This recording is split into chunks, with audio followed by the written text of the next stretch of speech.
अस्सलाम वालेकुम। प्रोग्राम सवालनामा के साथ मैं हूं इमरान सनाउल्लाह। नाज़रीन, आलमी बैंक ने पाकिस्तान को मकरूज और गरीब ममालिक की फहरिस्त में शामिल कर लिया।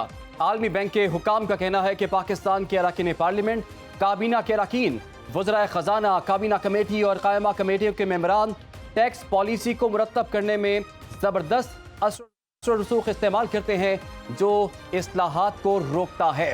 सब्सिडीज़ में कमी के लिए मजमूई टैक्स इक़दाम किए जाएँ और सालाना बुनियादों पर 2723 अरब रुपए माली खसारे में कमी लाने के लिए अखराजात को कम किया जाए। सलाम है उन अजीम लीडरान को जिनकी 75 साला अनथक मेहनत से पाकिस्तान आज मकरूज और गरीब ममालिक की फहरिस्त में शामिल हुआ।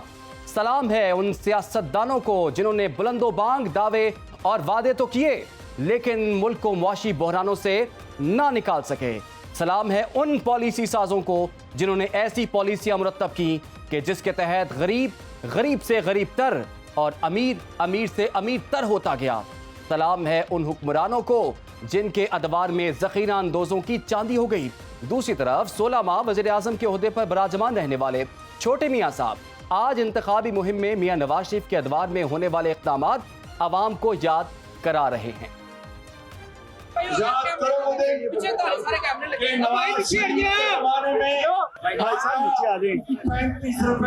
साहब और चीनी 52 रुपए किलो थी। आखिर पाकिस्तान में महंगाई नाम की कोई चीज नहीं थी, वो है नवाज शरीफ। उसका झूठ ये था कि पाकिस्तान के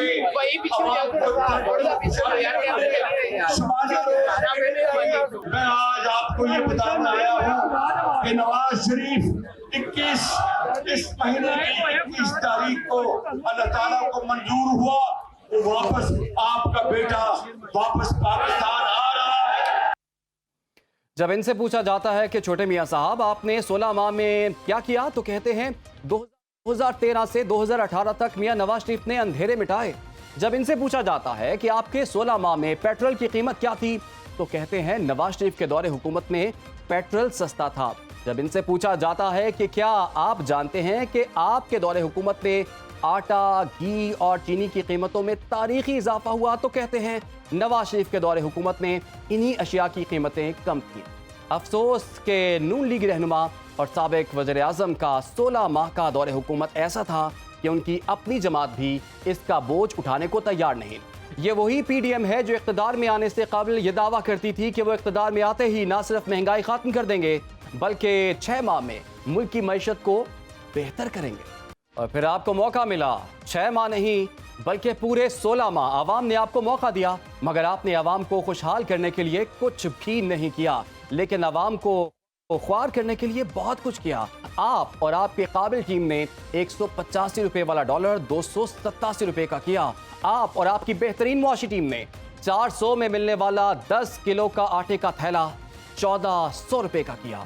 आपकी बेहतरीन मुआशी टीम की बेहतरीन कारकर्दगी के बायस महंगाई की शरह 31% तक जा पहुंची। PIA और स्टील मिल की निचकारी होने जा रही है। लाखों नौजवान मुल्क छोड़कर बाहर जा चुके हैं और ये सिर्फ अवाम नहीं कह रही बल्कि आप खुद भी तस्लीम कर चुके हैं कि आपने महंगाई के अलावा कुछ नहीं। आपको मौका मिला लेकिन आप और आपके इत्तेहादियों ने कुछ नहीं किया। अब आप अवाम से फिर तवक्को कर रहे हैं कि वो आपको दोबारा मुंतखब करें, फिर वादा कर रहे हैं कि आप महंगाई खत्म करेंगे, फिर दावा कर रहे हैं कि मईशत बेहतर करेंगे। लेकिन अवाम का सवाल यह है कि ये सब आखिर होगा कैसे? क्या गारंटी है कि आप अब की बार आके फिर ये नहीं कहेंगे कि मुल्क में मुआशी सुरंगें बिछा दी गई हैं, हमें सख्त फैसले करना पड़ेंगे? आप ये नहीं कहेंगे कि पेट्रोल महंगा करना एक मजबूरी है? क्या आपकी बार आपके मुआशी माविन इसहाक डार नहीं होंगे? और अगर बिलावल साहब मुंतखब होते हैं तो उनकी टीम भी वही नहीं होगी जो 2008 से 2013 में थी। अगर सब वही होंगे तो हालात कैसे बदलेंगे? इन्हीं मामलात पर बात करने के लिए इस वक्त हमें ज्वाइन कर लिया है पाकिस्तान पीपल्स पार्टी की रहनुमा सहर कामरान साहिबा ने। उन्हें खुशामदीद कहेंगे। इसके अलावा मुस्लिम लीग नून की नुमाइंदगी कर रही हैं माइजा हमीद साहिबा, उन्हें भी वेलकम करेंगे। और सीनियर तज्जियाकार और एंकर पर्सन आसमा चौधरी साहिबा ने भी हमें ज्वाइन कर लिया है। अब सब खवातीन का बहुत बहुत शुक्रिया। सबसे पहले मैं माइजा साहिबा आपकी जानिब आऊँगा। बड़े बड़े लोग मियाँ साहब को ये मशवरे दे रहे हैं कि मियाँ साहब प्लीज़ वापस ना आए, हालात बहुत ख़राब हैं, आपकी क्रेडिबिलिटी स्टेक पर लगी हुई है। लेकिन शहबाज शरीफ साहब कह रहे हैं कि इस मुल्क को कोई बचा सकता है तो मियां नवाज शरीफ साहब वापस आके बचा सकते हैं। मियां नवाज शरीफ साहब के बगैर फिर आपने ऐसी गवर्नमेंट क्यों ले ली जिसका खुमियाजा अब सबको भुगतना पड़ रहा है? बिस्मिल्लाहिर्रहमानिर्रहीम।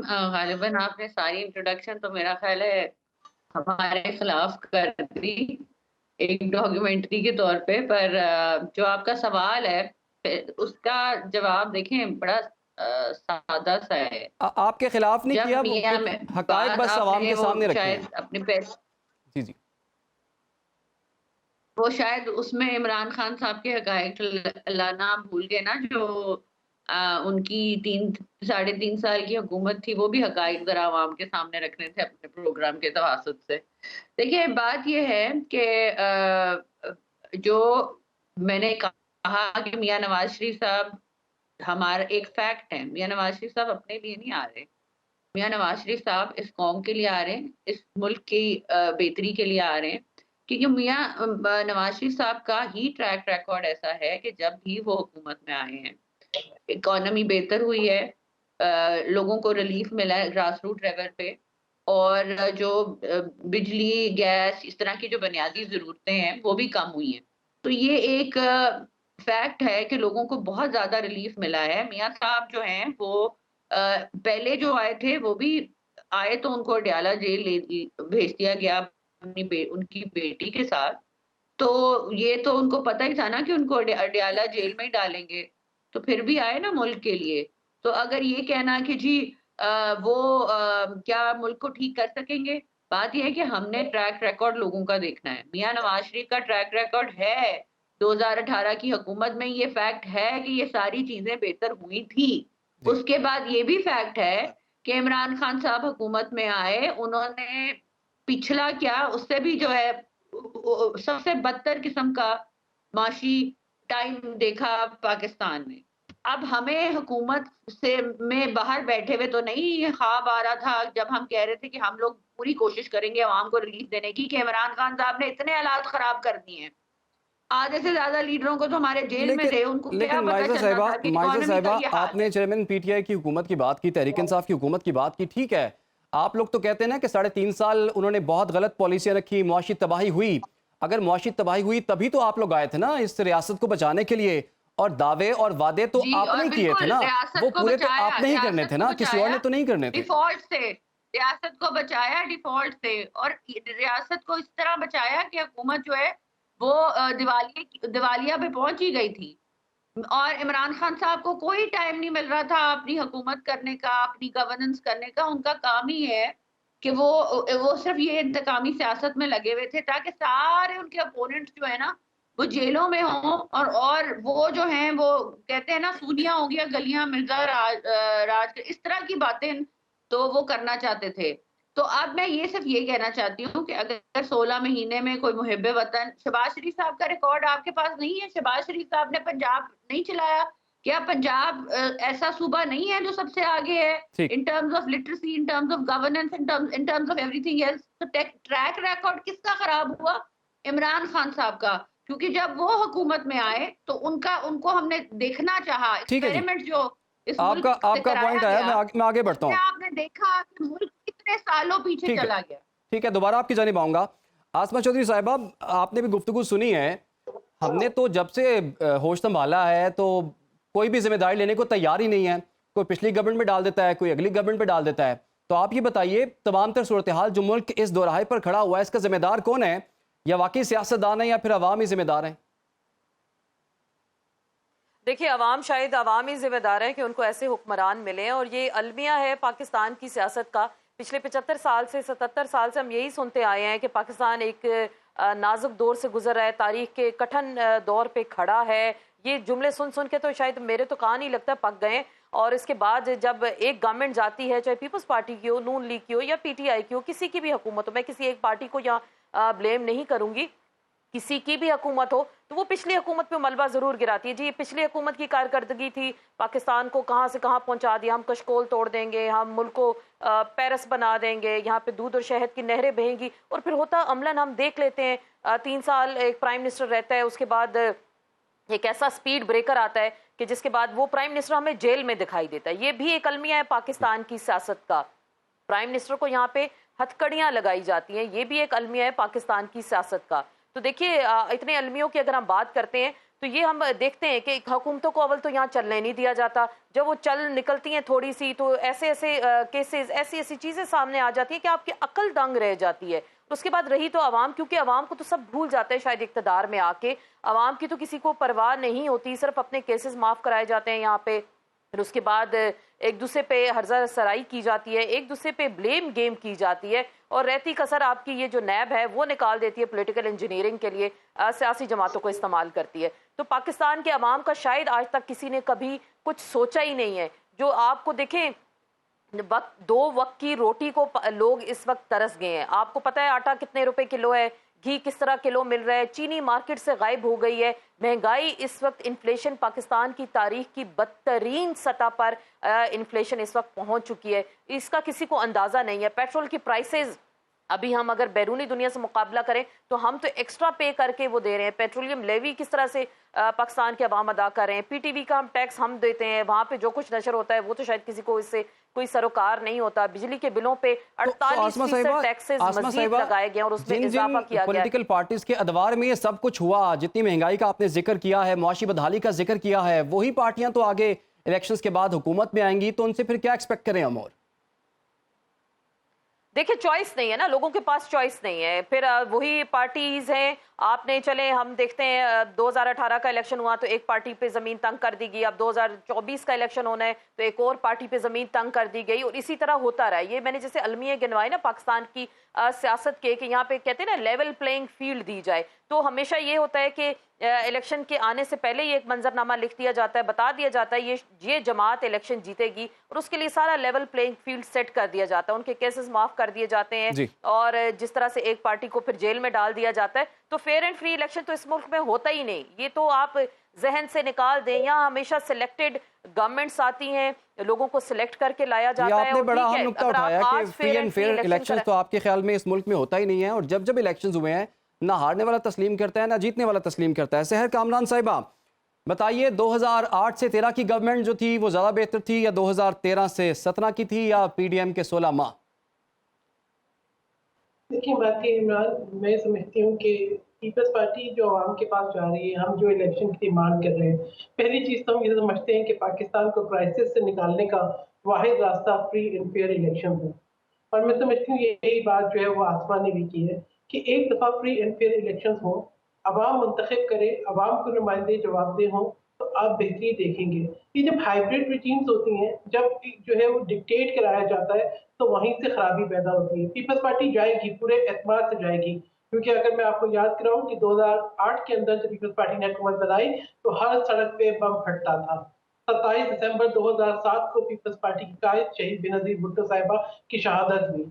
इस तरह का जो हालात थे पाकिस्तान में, उन मुश्किल हालात में पीपल्स पार्टी ने न सिर्फ हुकूमत संभाली, आइन को बहाल किया, सूबों को उनके जायज हकूक दिए, और उसके बाद सवात ऑपरेशन के बाद बहुत बड़ी कामयाबी के साथ जो है रिहेबिलिटेट किया वापस जो वहाँ के इंटरनली डिस्प्लेस्ड पर्सन्स थे।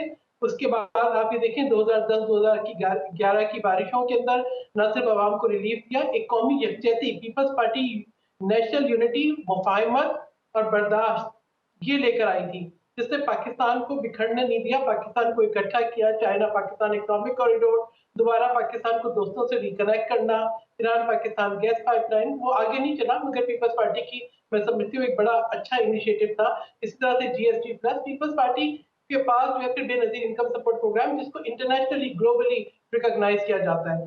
तो पीपल्स पार्टी की जो इनिशिएटिव्स थे बहुत कम वक्त में बहुत अच्छे थे, और स्पेसिफिकली अगर आप उस वक्त के हालात देखें, इसी तरीके से आप अगर अब देखें कि बहुत कम वक्त के अंदर जो पीपल्स पार्टी के चेयरमैन है बिलावल भुट्टो जरदारी, उन्होंने बेहतरीन सिफारतकारी की और बेहतरीन वजीर खारजा साबित हुए, जिन्होंने पाकिस्तान को रिकनेक्ट किया आलमी दुनिया के साथ। फिर आप ये देखें कि सिंध के अंदर बदतरीन बारिशों और सैलाब के बाद न सिर्फ लोगों को रिहेबिलिटेट किया, उनको डैमेज घर बना के दिए, उनको उनकी मिल्कियत दी, सेहत का जदीद तरीन फ्री जो है वो निज़ाम मुतारिफ कराया।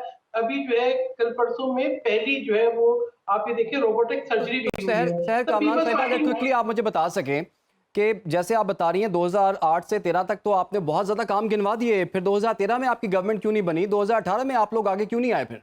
मैं आपको बिल्कुल बताती हूँ 2013 में क्यों नहीं बनी, यही सवाल है, यही खराबी है कि पीपल्स पार्टी को कैंपेन करने नहीं दिया गया, सिक्योरिटी के इश्यूज खड़े किए गए। 2018 में आपका जिस तरीके से आरटीएस सिस्टम फेल हुआ, अब मुझे उसके बारे में कहने की जरूरत नहीं है, हम सबको पता है कि आरटीएस सिस्टम क्यों फेल हुआ। ठीक है। हमें सबको पता है कि जहाँ पे 2 घंटे में रिजल्ट आ जाता है वो 48 घंटे में रिजल्ट क्यों नहीं आया।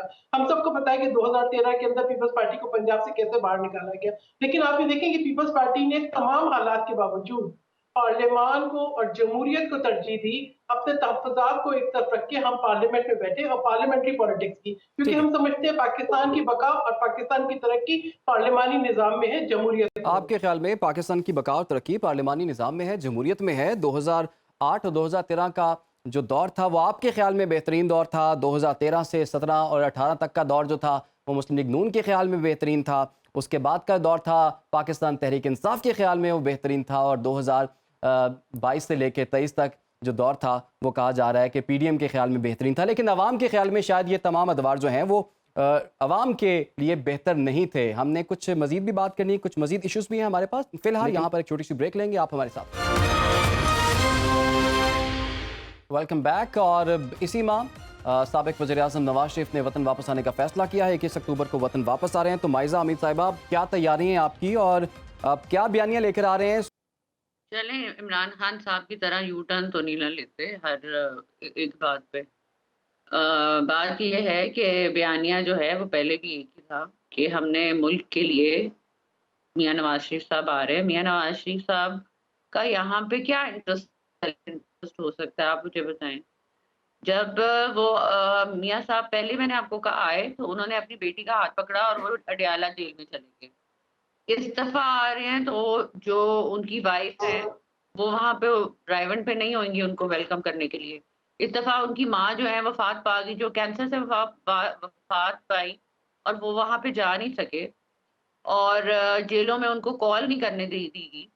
इस तरह का जुल्म उन पे किया गया। उसके बाद फिर इस मुल्क में जब वो दोबारा आए तो आप जब आएंगे तो उनकी माँ नहीं होगी उनके सर पे हाथ रखने के लिए।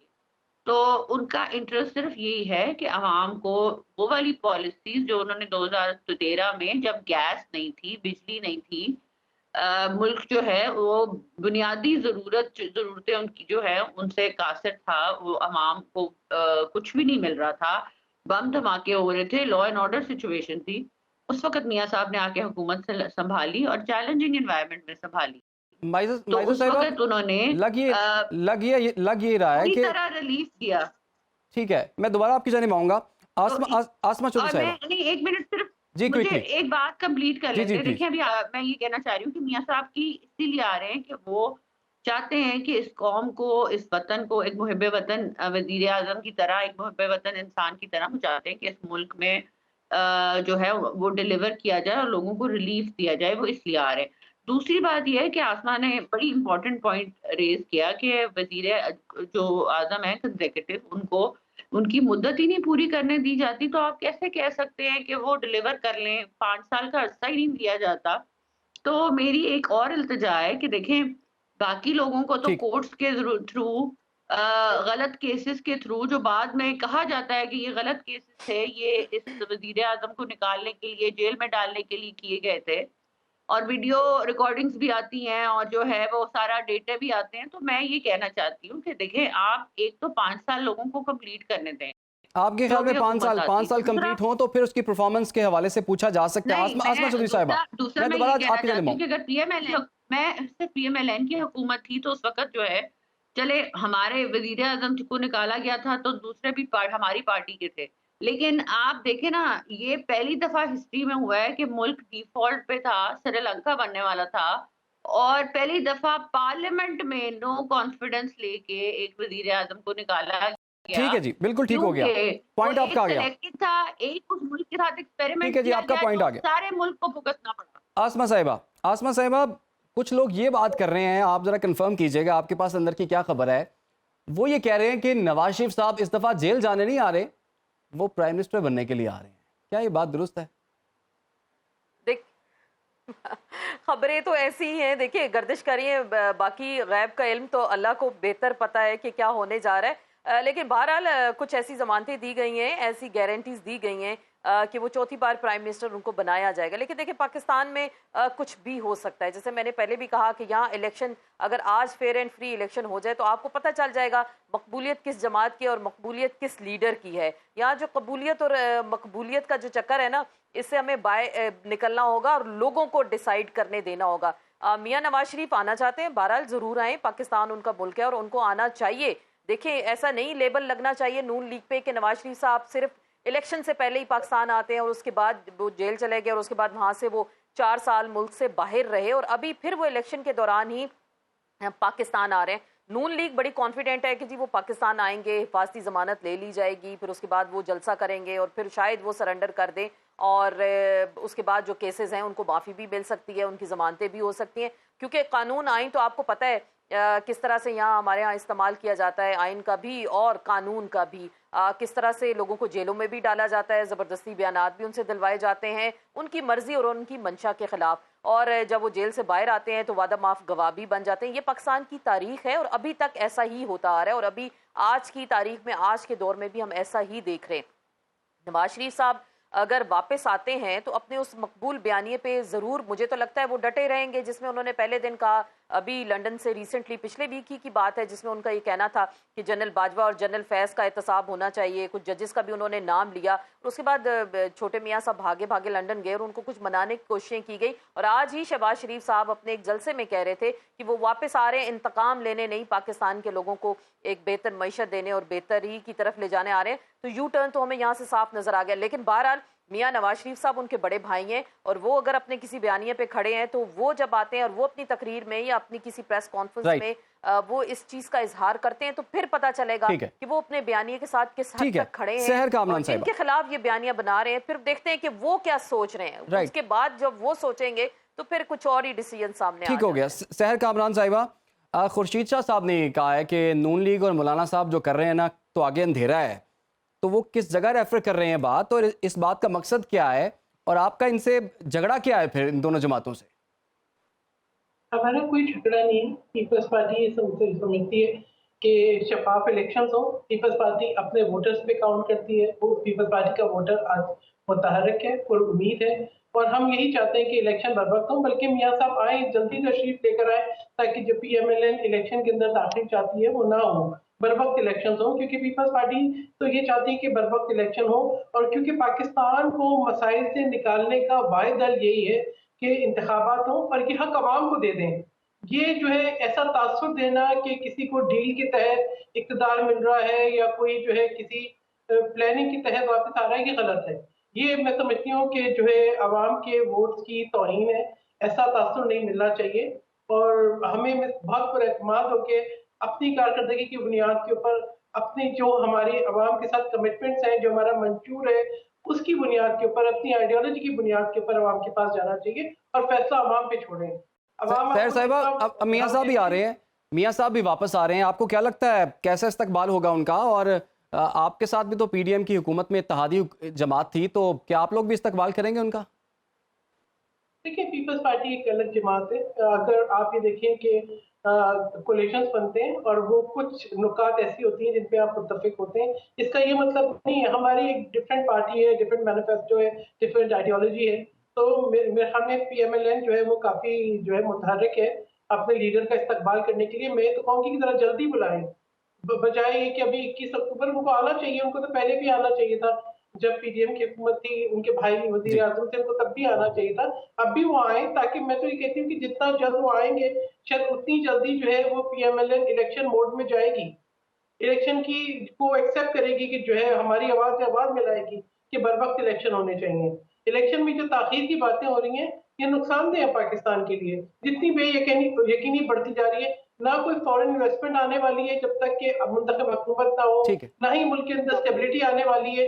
ये सब चीजें जुड़ी हुई हैं मुल्क के अंदर, जो है एक कंटिन्यूटी ऑफ द पॉलिसी से सब जुड़ी हुई हैं इसके साथ कि मुल्क के अंदर मुंतखब हुकूमत हो, जिसके पास अवाम का मैंडेट हो, जो कि अवाम की फलाह के लिए और मुल्क की फलाह के लिए फैसले ले सके। जी ठीक है, बहुत बहुत शुक्रिया आपका। पाकिस्तान पीपल्स पार्टी के रहनुमा सहर कामरान साहिबा हमारे साथ मौजूद थी। माइजा हमीद साहिबा आपका बहुत शुक्रिया। आसमा चौधरी साहिबा आपका भी बहुत शुक्रिया। लेकिन फिलहाल यहाँ पर वक्त तो एक ब्रेक का, आप हमारे साथ।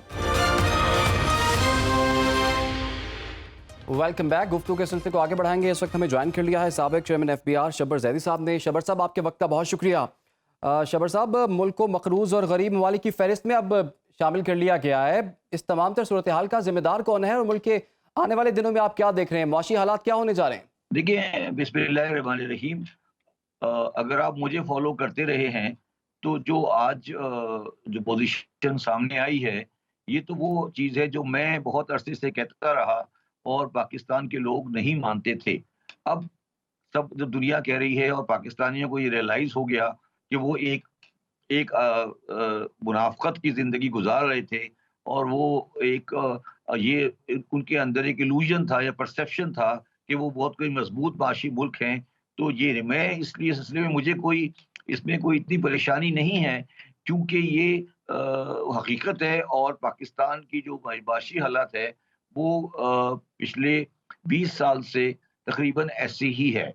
अच्छा, आपने सवाल किया कि इसका ज़िम्मेदार कौन है, तो इसका ज़िम्मेदार पाकिस्तान की वो तबका है जो ज़्यादातर, मैं दोबारा बड़ी ज़ोर से कहूँगा, वो सियासतदान हैं जो पाकिस्तान में लोगों के वोट लेकर आते हैं और उनको मईशत और समाजी और माशरती मसाइल का कोई इदराक नहीं होता, और अगर इदराक होता है तो उसको सही करने के लिए नहीं आते। वो पाकिस्तान में आकर इन चीज़ों को ख़राब करते हैं। और पाकिस्तान में जो एक दौर 2018 से 2021 तक आया था PTI का, वो पार्टी वो थी जो पिछली पार्टियों में शामिल नहीं थी, मगर वो भी आकर प्रेशर में आकर वही तमाम चीज़ें करते रहे जो बाकी लोग करते रहे। इसलिए तो पिछले 20 साल के अंदर अगर आप कंपेयर करें 2002 से पाकिस्तान वर्सेस इंडिया और 2023 पाकिस्तान वर्सेस इंडिया, तो ज़मीन और आसमान का फ़र्क हो चुका है। और इसमें मेरा ज़ाती व्यू है, बिल्कुल मैं क्लियर हूँ इस जी। पर, कि इसमें कोई रोल भी पाकिस्तान की एस्टेब्लिशमेंट का नहीं है। ये हमारे सियासतदानों की नालायकी, उनकी खुद परस्ती, उनकी करप्शन, उनकी ज़हनी पसमानदगी और उनका प्रेशर ग्रुप के सामने दब जाना। ये प्रेशर ग्रुप का मतलब, मैं आर्मी की बात नहीं कर रहा, ये दुकानदार, स्मगलर, अफगान ट्रांजिट ट्रेड, उनके सामने करना, ये इस वजह से है।